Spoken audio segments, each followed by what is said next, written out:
जैसे वो चेंज होता रहे। And this is a second problem in our society, in our culture, not only in our culture but everywhere in this world। 7.5 अरब लोग रहते हैं इस धरती पे, सब गड़बड़ हैं, सब कहीं ना कहीं प्रॉब्लम कर रहे हैं। तो तीसरा ये था कि negative self talk and depression. मैंने बताया कि जब मैं मेडिसिन का स्टूडेंट प्रैक्टिस करता हूँ, मैं फिजिशियन हूँ, लेकिन जो भी मेडिकल इलनेस के साथ, फिजिकल इलनेस के साथ मेरे पास पेशेंट आता था, जब मैं उसका थोड़ा भी डिग आउट करता था तो कहीं ना कहीं कोई एंग्जाइटी, कोई डिप्रेशन, कोई स्ट्रेस। क्यों? वो खासतौर पे लेडीज आई, मेरी सारी टू से खासतौर पे लेडीज, इसमें तो इतना है। क्यों? क्योंकि वो सेल्फ टॉक करती रहती हैं, वो हमेशा नेगेटिव रहती हैं। मैं सिर्फ औरतों की बात नहीं कर रहा मेरी सारी, लेकिन मैं आपको स्टडीज बताऊंगा कि लास्ट फ्यू इयर्स जो 3 साल में अमेरिका में 33% डिप्रेशन बढ़ा है और मेजॉरिटी में वो लेडीज हैं। इस वजह से मैं कह रहा हूँ कि क्योंकि वो सेल्फ टॉक करती रहती हैं, वो अंदर अपने ख्यालात, अपनी जो उनकी स्टोरीज हैं उनको वो सच समझने लगती हैं। उनके अंदर जो कंडीशनिंग हो जाती है उनमें उसका कसूर नहीं होता। नहीं, I tell you, we are all conditioned. हम पैदा ऐसे नहीं हुए थे, याद रखना है। उसमें भी बात करूंगा कि इंसान पैदा कैसे हुआ था। खुदा ने हमें इस तरह पैदा नहीं किया था जो हम सोच रहे हैं, जो फील कर रहे हैं, जो इमोशन दे रहे हैं। नो, ये लर्निंग पीरियड, ये लर्निंग की हमने, हमारी कंडीशनिंग हुई। लेकिन हमारे मुआशरे में क्या, सारी दुनिया में औरतों के साथ जो डबल स्टैंडर्ड चल रहा है, उनके ऊपर जो प्रेशर्स हैं, उनकी वजह से या किसी और वजह से उनके अंदर एक नेगेटिव थॉट चल रहा होता है। वो अंदर जो थॉट दे रहा है तो वही कहते कि यही सब कुछ है, और जब वो नहीं चलती चीज़ें तो फिर वो डिप्रेशन में चली जाती हैं। और depression is not only rise in adults, लेकिन टीन्स में भी। मैं आपको बताऊं कि अमेरिका में अभी रिसेंट एक स्टडी आई कि टीन्स में सुसाइड रेशियो बढ़ रहा है। एडल्ट्स में बढ़ रहा है लेकिन टीन्स में, और every day more than a single child on a tin 12 to 70 years of age वो सुसाइड करता है। Every single day more than 1। It is so prevalent this depression, this mental illnesses, कि ये इसका जो था है loss of meaning in life, purpose of in life. आपने देखा होगा बहुत सारे लोग जवानी में बहुत मेहनत करते हैं, पढ़ते हैं या कोई जॉब करते हैं, फैमिली करते हैं, उसको ग्रो करते हैं, बच्चे बड़े हो जाते हैं और वो समझते हैं कि यही ज़िंदगी का पर्पस था, यही ज़िंदगी का मतलब था। अब बच्चे अपने पाँव पे खड़े हो गए और मेरा कोई पर्पस नहीं है, अब ठीक है, बस इतनी ज़िंदगी है, वो हाथ उठा लेते हैं। लेकिन रिसर्च ये शो करता है कि जो पर्पस छोड़ देते हैं, जो हाथ उठा लेते हैं, उसमें जो डेथ रेशो है विद इन 5 years में वो डबल है उनसे जिनका कोई ना कोई हाई पर्पस है, जिनका कोई ना कोई ज़िंदगी में पर्पस है, वो किसी न किसी मीनिंग के लिए जीते हैं, कुछ ना कुछ करते रहते हैं। तो ये 4 प्रॉब्लम्स, चैलेंज दूसरे भी हैं, लेकिन ये 4 चैलेंजेस हमारी सोसाइटी को, हमारे ह्यूमैनिटी को, I am not talking about my society, my culture, I am talking about the whole humanity, और सब इंसान जात के लिए ये 4 प्रॉब्लम्स हैं, जिसकी वजह से क्या होता है कि मार धार लगी हुई है, कन्फ्लिक्ट घर में, फैमिली के बीच में, फैमिली मेंबर्स के बीच में, अड़ोस पड़ोस में, लैंग्वेज के बीच में, नेशनलिटी के बीच में, मैं 1000-5000 साल सिंधी, तुम तो ऐसे, मज़हबों के बीच में, मज़हबों के अंदर में ये जो कन्फ्लिक्ट हैं, ये सिर्फ इस वजह से हैं कि हम अपने ब्रेन को ऐसे छोड़ दिया है, ऐसे हालात पे छोड़ दिया जैसे वो शेपर है। लेकिन हम इसको ठीक कर सकते हैं।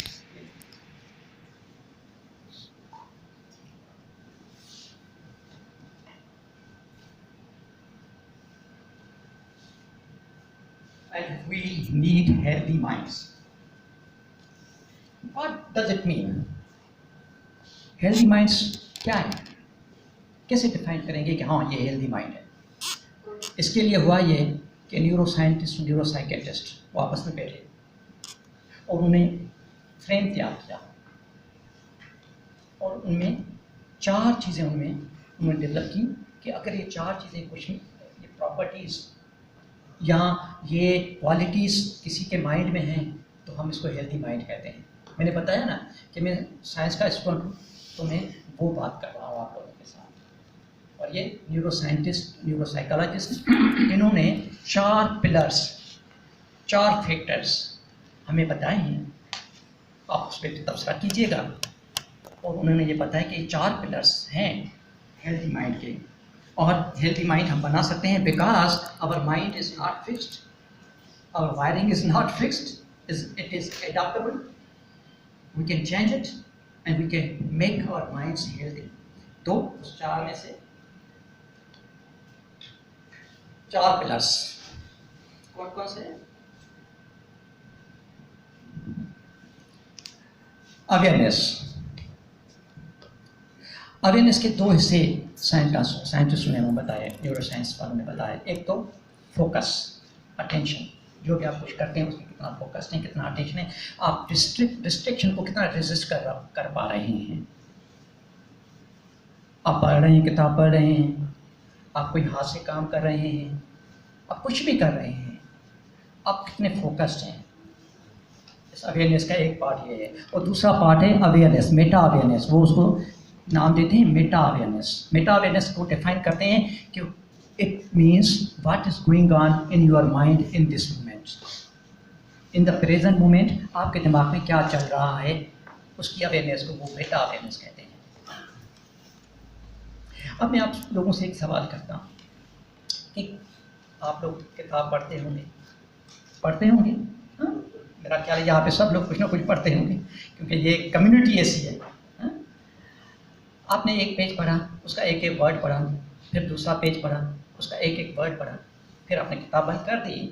कुछ देर के बाद अगर ऐसा हुआ है कभी आपके साथ कि मैंने पढ़ा क्या, आपको सब याद होता है? एनीबॉडी? No. ये क्या है? इसको कहते हैं लॉस ऑफ मेटा अवेयरनेस। लेकिन अगर आपको ये रिमेंबर आ जाए कि I have lost what I read, या जो मैं कर रहा था मैं लॉस्ट हो गया, कहीं जहाँ कहीं फोकस था वहाँ से मेरा दिमाग हट गया है, ये आपको पता चले कि मेरा दिमाग हट गया है, I should have been there, what I was doing at the moment, इसको कहते हैं मेटा अवेयरनेस। और मैं इसको बताऊंगा कि मेडिटेशन में कैसे ये हमें ट्रांसफॉर्म कर देती है। ये Meta awareness is a very crucial, very critical point two transform ourselves. ये तो हेल्दी माइंड के लिए क्या चाहिए? अवेयरनेस चाहिए, मेटा अवेयरनेस चाहिए, फोकस चाहिए, ये हेल्दी माइंड है। दूसरा है कनेक्शन। साइंस और टेक्नोलॉजी ने आज जितना हमें दुनिया से कनेक्ट किया हुआ है, हम कभी भी नहीं थे हिस्ट्री में। हम यूरोप में, अमेरिका में, और अफ्रीका के जंगल में मेरा बेटा अगर कोई काम कर रहा है तो मैं उसे कनेक्ट कर सकता हूँ, isn't it? लेकिन यह भी हकीकत है कि इस टेक्नोलॉजी की वजह से जितना हम डिस्कनेक्ट हैं, जितना जिंदगी में हिस्ट्री में कभी नहीं थे। ऐसा भी है, न सिर्फ लोगों के साथ डिस्कनेक्ट, खुद से डिस्कनेक्ट लगे रहते हैं, पता नहीं किधर होते हैं। तो ये जो कनेक्शन है, देखा ये क्या है कि वो जो लोग कनेक्टेड होते हैं, कोई अप्रिशिएट करते हैं, कोई लविंग काइंडनेस की चीज़ करते हैं, जो प्यार से बात करते हैं, जो किसी को सुनते हैं। हम तो साल गुजर जाते हैं किसी अजीज रिश्ते को फ़ोन नहीं कर पाते। तो हेल्दी माइंड के लिए a good connection, a loving connection is very much important, very much important। अगर आप हेल्दी माइंड बनाना चाहते हैं, रिसर्च ने शो किया है कि yes you can, और within a few days थोड़ी सी प्रैक्टिस के साथ आप ये क्वालिटी डेवलप कर सकते हैं, लविंग, काइंड एंड कंपैशन की। वो मैं बताऊंगा कि मेडिटेशन का इसमें क्या होता है, कैसे बनता है। तीसरा होता है इंसाइट। इंसाइट का मतलब ये है, इनसाइट हम अपने आप को पता नहीं क्या समझ रहे होते हैं, हम चीज़ों को देखते हैं, अपना उसको कंसेप्ट दे देते हैं, हम कहते हैं कि यही रियलिटी है, यही सच है। ये सूरज गुरूब हो रहा है, बहुत अच्छा गुरूब हो रहा है, दूसरा कह रहा है कि काय को गुरूब हो रहा है, गुरूब हो रहा है, ठीक है, मैं कहता हूँ बहुत अच्छा गुरूब हो रहा है, या अपने लिए एक कंसेप्ट के मैं फला खान, मैं तो सब कुछ सही, मेरी स्टोरी सही। तो इस इंसाइट में का मतलब ये है कि to see the things as they truly are, सच क्या है उसको देखना। हम समझते हैं कि जो हम सोचते हैं, जिस तरह हम चीज़ें परसीव कर रहे होते हैं, जिस तरह हम चीज़ों को इंटरप्रेट कर रहे होते हैं, यही सच है। ये सच नहीं होता, सच कुछ और होता है। ये तो आपकी थिंकिंग है उस पर। अगर मैं आप लोगों को कहूँ कि डॉक्टर बदर को, बहुत सारे लोग मुझे यहाँ पे अच्छी तरह जानते होंगे, डॉक्टर बदर जो जानते हैं मुझे, मैं उनको कहूँ कि डॉक्टर बदर पे आप तबसरा करें, तो हर एक अपना अपना तबसरा करेगा। सच क्या है? ये सच नहीं है। ये उनके लिए सच हो सकता है, लेकिन सच ये है कि डॉक्टर बदर है, सामने खड़ा है, बात कर रहा है, इनफ, अच्छा बात कर रहा है, बुरा बात कर रहा है, इसे क्यों घूम रहा है, अब पता नहीं क्या करेगा, ऐसा क्यों कर रहा है। This is you're thinking. तो इनसाइट का मतलब ये है कि सच जानना, असलियत जानना, ट्रुथ क्या है वो जानना। तो हेल्दी माइंड के लिए ये इम्पॉर्टेंट है कि वो सच जाने कि सच क्या है, और ये मैं बताऊंगा कि सच क्या है, और मेडिटेशन का उसमें क्या रोल है, और हम ये डेवलप कर सकते हैं। और this is very much important. क्यों? क्योंकि जब मैं सोचता हूँ मैं कि डॉक्टर बदर, जो मैं सोचता हूँ यही सच है, जो मैं देखता हूँ यही सच है, बेसिकली ये मेरी कंडीशनिंग हुई है बचपन से लेके अब तक, जिसको मैं स्टोरी बना के घूम रहा हूँ कि यही मैं सच ही हूँ। लेकिन जब मैं अपनी बीवी पे वो लागू करता हूँ तो उनका तो अपना सच है।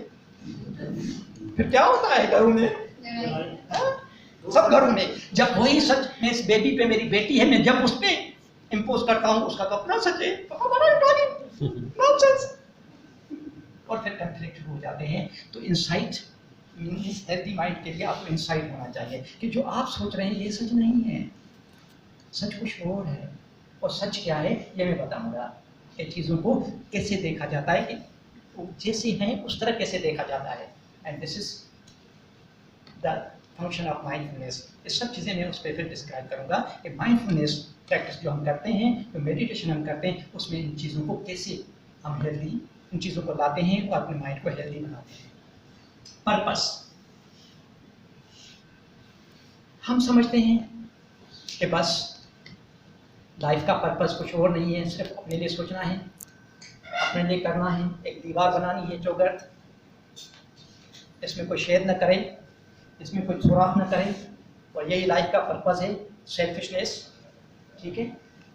लेकिन लाइफ का पर्पस कुछ और है। लाइफ का पर्पस क्या है? To reach others, to help others. दूसरों का आप कितना ख्याल रखते हैं, अपना तो ख्याल रखते हैं। ये लाइफ का पर्पस, ये बेसिक लाइफ का पर्पस होना चाहिए। इस पर मैं बात करूँगा कि मेडिटेशन में क्या सिखाता है।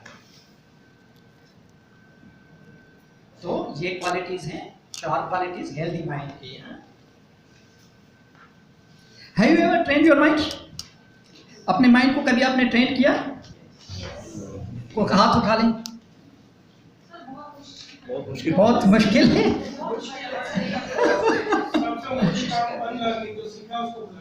हाँ, basically we can train our minds. मैंने बताया शुरू में कि our mind, our wiring of our brain is not fixed, it is adaptable. तो हम इसको चेंज कर सकते हैं, हम अपने माइंड को ट्रेन कर सकते हैं, इसमें कोई शक नहीं है। We are not fixed. अगर मैं अनहैप्पी हूँ, या अगर मैं गुस्सा करता हूँ, या अगर मैं नेगेटिव सोचता हूँ, तो हमेशा मैं नेगेटिव सोचूंगा? कभी भी नहीं, कभी भी नहीं। I can change my mind, I can change my brain and by training my mind. I can change my brain by training my mind. Neuroscience हमें बताती है कि माइंड को कैसे चेंज किया जाता है, लर्निंग कैसे की जाती है। इस पर बहुत सारी रिसर्च हुई और कंक्लूजन ये निकला कि there are 2 types of learnings. One is explicit learning, formal learning. मिसाल के तौर पे मैं यहाँ टास्क देता हूँ आप लोगों को कि आप काइंडर बन जाएं, आप लविंग बन जाएं, आप काइंड बन जाएं। ये नेसेसरी नहीं है कि आप सुन के आप काइंडर बन जाएं, आप लविंग बन जाएं, आप कंपैशनेट बन जाएं। आपने किताब में पढ़ा, हर किताब, हर मजहब का किताब, वो कुरान शरीफ हो, गीता हो, इंजील, तौरात, फलाफला हो, हर अच्छा आदमी, एथियस्ट लोग, बुक्स लिखी हुई हैं कि अच्छा बनो, मोहब्बत करो, अब केयर करो, लव करो एक दूसरे के साथ, लड़ाई नहीं करो। हम कितना बने हैं? मुआशरा देखिए, हम आगे जा रहे हैं या पीछे जा रहे हैं। तो this is a formal learning. आप यहाँ से सुन के चले गए, ठीक है, 15 साल से चल रहा है सिलसिला, लेकिन आप लोगों में तो बहुत सारी चेंजेस आई थी होंगी, लेकिन इससे चेंज नहीं आएगी। इससे आपकी नॉलेज तो बढ़ेगी।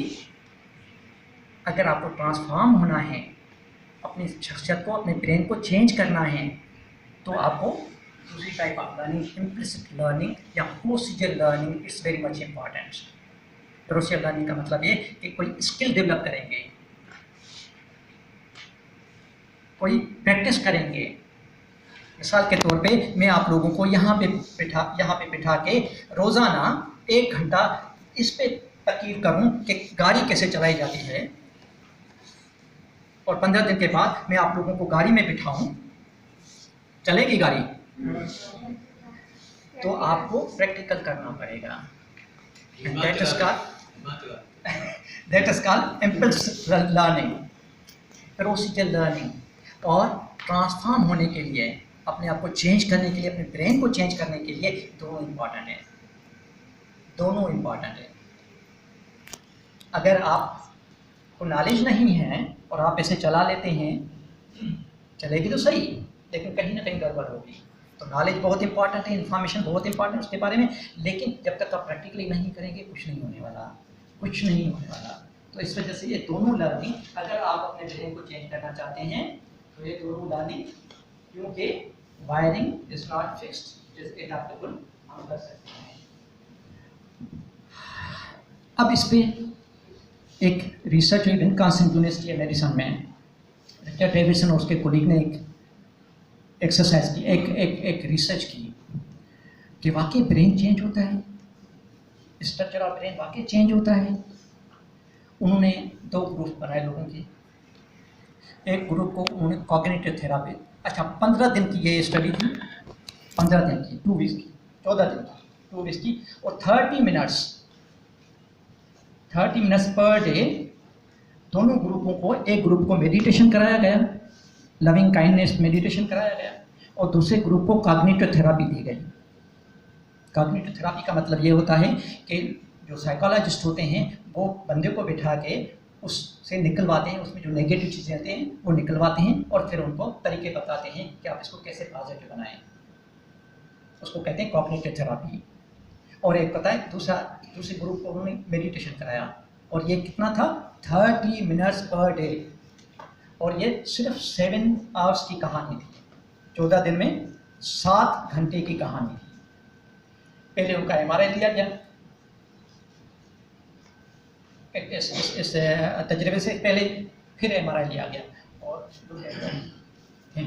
देखा ये क्या कि हमारे 2 ब्रेन के हिस्से होते हैं, जिसको कहते हैं prefrontal cortex number 1 and number 2 ventral stratum. दोनों हमारे पॉजिटिव इमोशन के साथ जुड़े होते हैं।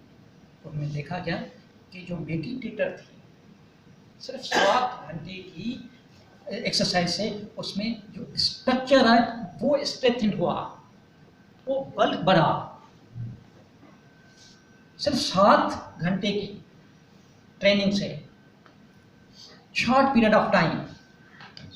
और उसका ये मतलब नहीं था कि उसको जब छोड़ दिया गया तो वो परमानेंट रहा, नहीं, वो फिर ख़त्म हो गया। लेकिन फिर उन्होंने देखा कि अगर हम मुसलसल ये ट्रेनिंग करते रहें तो हम उसको इंड्योर कर सकते हैं, हम उनको परसिस्ट कर सकते हैं। और यहाँ पे वो जो ट्रेनिंग है वो है मेडिटेशन, माइंडफुलनेस। और फिर माइंडफुलनेस क्या करती है,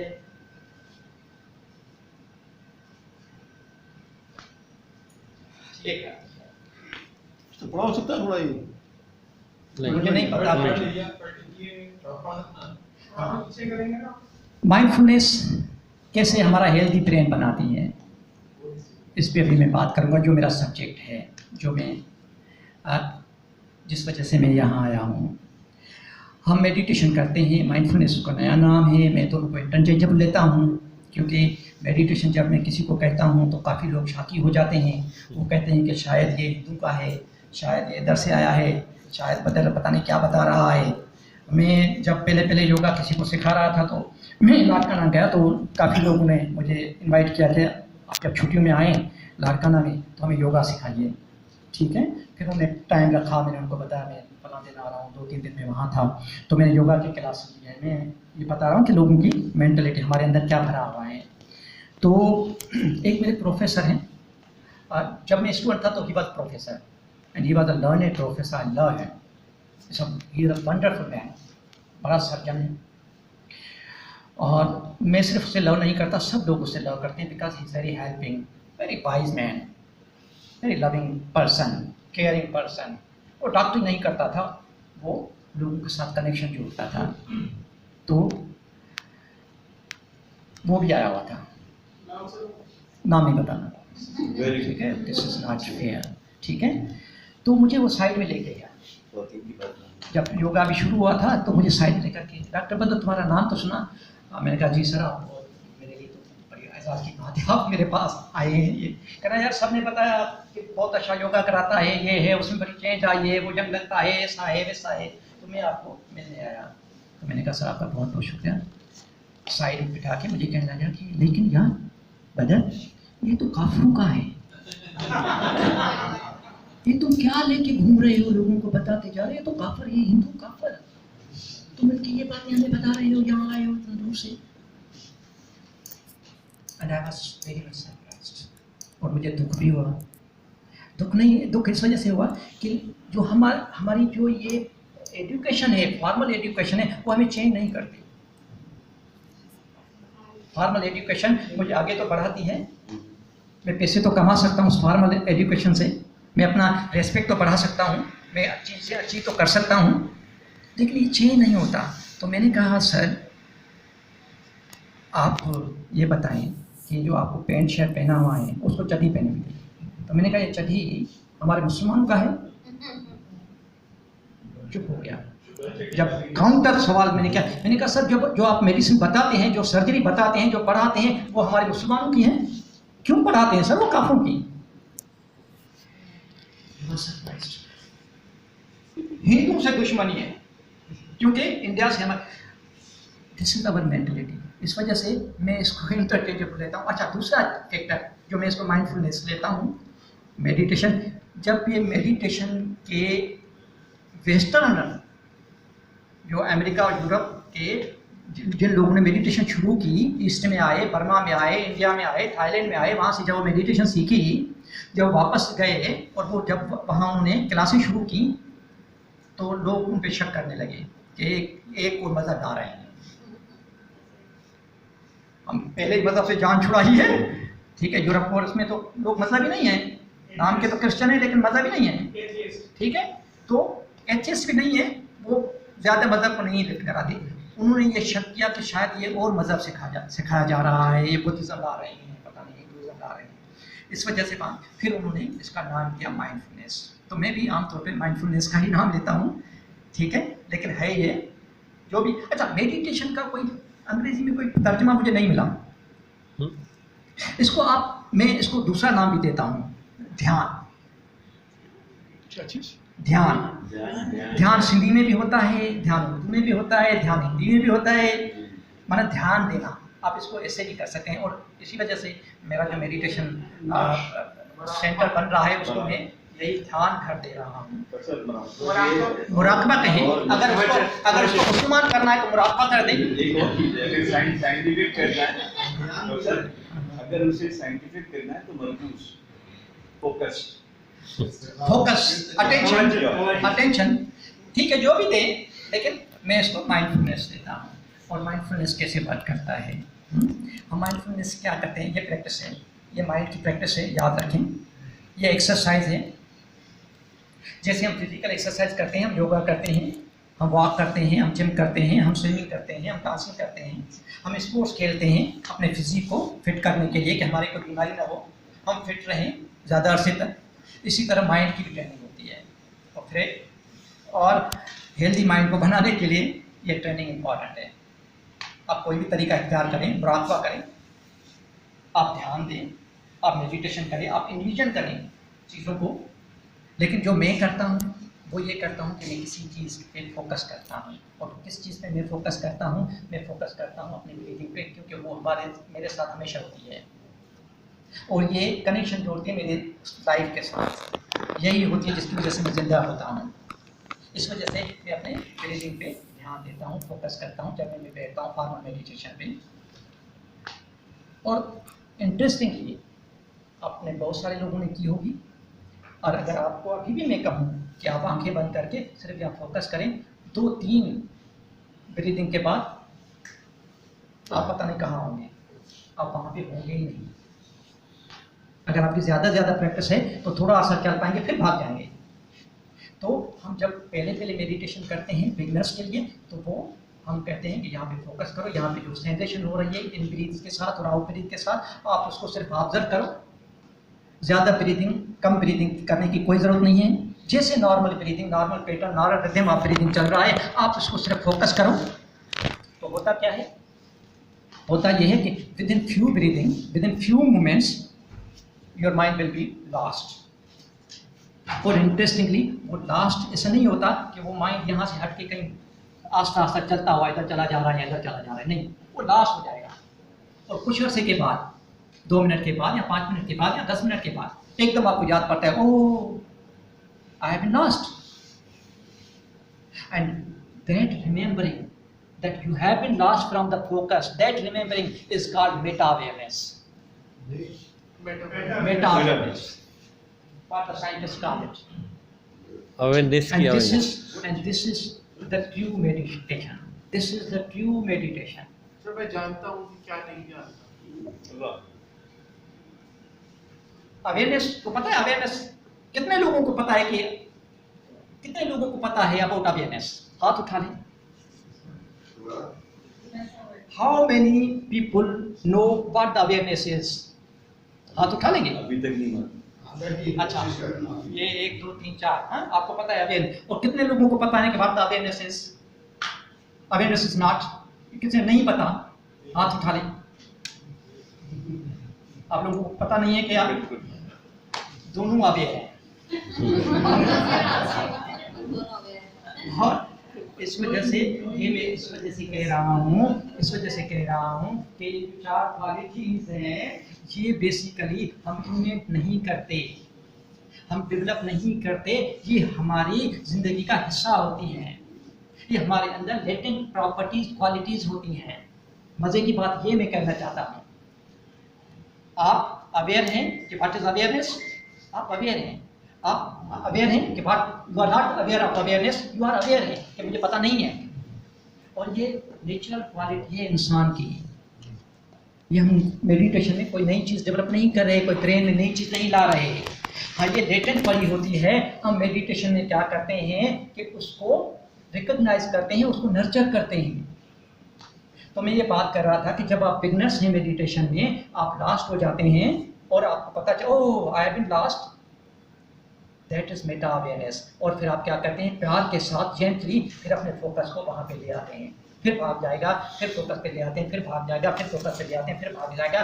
और ये एक एक्सरसाइज है, दिस मेडिटेशन इज एक्सरसाइज।